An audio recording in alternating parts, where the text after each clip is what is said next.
Good morning, everybody. Welcome back. So I'm going to Scott selections here for Monday, September 11th. For again today's play of the day. Quick recap what happened yesterday. We had a loss in football with Matt Stafford interception at minus 145 on BetMGM. Unfortunately, we went back to all reliable, and it did not work out as Stafford was really, really good throughout the entire game. Probably the best game he's played in about a year or so, as the Seahawks defense had no answers the entire way. But either way, look for a bounce back winner here on Monday. And for today's play of the day, going to go back to baseball, going to look at a matchup between the Athletics and the Astros, taking place at around 8 p.m. Eastern Time. And for this game, I'm going to take the Astros minus 1.5 and minus 125 on Caesars. Time recording of 10 a.m. Eastern Time. Covering why we're going to take the Astros minus 1.5 in this game. First reason, Houston's been in much better form. Both throughout the entire season and recently. Going through the numbers here, Houston has won 5 of its last 6 games, and each of those 5 wins were by at least 2 runs, while Oakland has lost 4 of its last 6 games. Not in good form, and it's actually on the verge of losing its 100th game of the season. So there's a serious talent disparity here between these teams. But to go through the offensive numbers here, Houston is much better offensively, and it's really not even close. Houston is averaging 5.21 runs per game, which ranks 4th in the league, while Oakland is averaging just 3.69 runs per game, which ranks last. On top of that, Houston's offense has been even better lately, as the Astros have scored at least 7 runs in 5 of their last 6 games. And to go through the pitching matchup here, Houston does have the better starting pitcher, as Valdez is pitching for Houston. Last 3 starts, 20 innings pitched, a 1.35 ERA. He's also faced off against Oakland a couple of times this season, and he's been very good each time.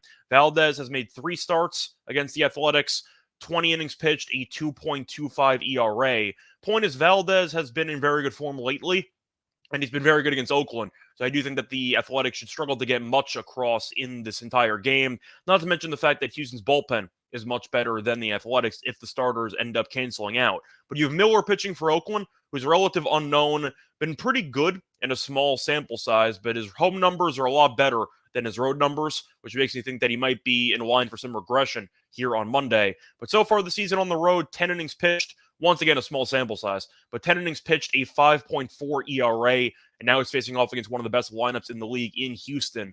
Not exactly a great spot for him. He also doesn't really go much length typically, so once again, Oakland might have to use the bullpen for a couple innings, which is always a slippery slope. But to go through the head-to-head meetings this season, since I mentioned before, Houston's the much better team, and they're the much better offensive team, is not a shock that the Astros have dominated in pretty much every meeting this season. Houston has won 9 of the first 10 meetings against Oakland this season, and I don't really see that changing with Valdez pitching at home, with Houston once again being in great form offensively, 7+ runs in 5 of the last 6, and with Oakland being on the verge of losing its 100th game of the season. I think 1.5 should be juicier than minus 125. I get the argument that they're the home team, so you are going to be potentially losing 1 at bat here in this matchup. I'm not sure if it matters because, once again, Houston is still competing for first place in the AL West. They have a 2.5 game lead, but there's still a decent amount of games left in the season. Oakland has been playing for nothing for basically the first month of the season, and I don't really see them suddenly having a great, I'd say, September. I think they're going to continue to struggle. I think Houston's going to look to, once again, extend its division lead in route to a nice multiple run win here on Monday. So play that once again here for Monday, September 11th. It's going to be on the Astros minus 1.5 and minus 125 on Caesars. Bye, everyone.